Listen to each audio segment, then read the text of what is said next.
વાત અમદાવાદ જિલ્લાની કે જ્યાં ધંધુકામાં ભાદર નદીનો કહેર જોવા મળ્યો। મેઘાણી સ્મૃતિ ભવનમાં પાણી ભરાઈ ગયા।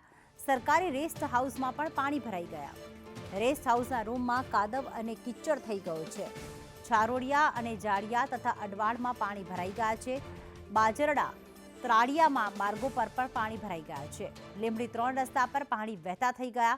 એનડીઆરએફની ટીમો 1 કલાક ત્યાં અટવાઈ પડી હતી। પુનિત મુક્તિધામ પાસે સોસાયટીઓમાં પાણી ભરાઈ ગયા છે। ધંધુકા પંથકમાં ભાદર નદીના ધસમસતા પાણીએ કહેર મચાવ્યો। હરિઓમ અમારા સંવાદદાતા જોડાઈ ગયા છે। હરિઓમ, ખાસ જણાવશો, ધંધુકાની ખાસ વાત કરીએ તો કયા કયા વિસ્તાર એવા છે કે જ્યાં હજી પણ પાણી ભરાયેલા? જી પ્રીતિ, ધંધુકા વિસ્તારમાં ઉપરવાસના વરસાદને લીધે ભાદર નદીના જે પાણી છે એ અચાનક જ બાદલા ડેમમાંથી છોડવામાં આવતા નદી કાંઠાના 7 થી 8 ગામોને એલર્ટ કરવામાં આવ્યા હતા।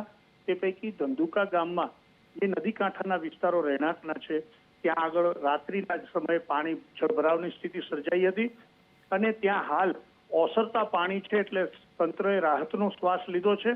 જ્યારે ગ્રામ્ય વિસ્તારોમાં ધંધુકાથી જાળિયા, અડવાળ, બાજરડા અને ત્રાડિયા માર્ગ છે ત્યાં રોડ ટપી અને પાણી હાલ જઈ રહ્યા છે, જેના કારણે ત્યાંની અવર જવરમાં વ્યવધાન પડ્યું છે અને વાહન ચાલકોને મુશ્કેલીનો સામનો કરવો પડી રહ્યો છે।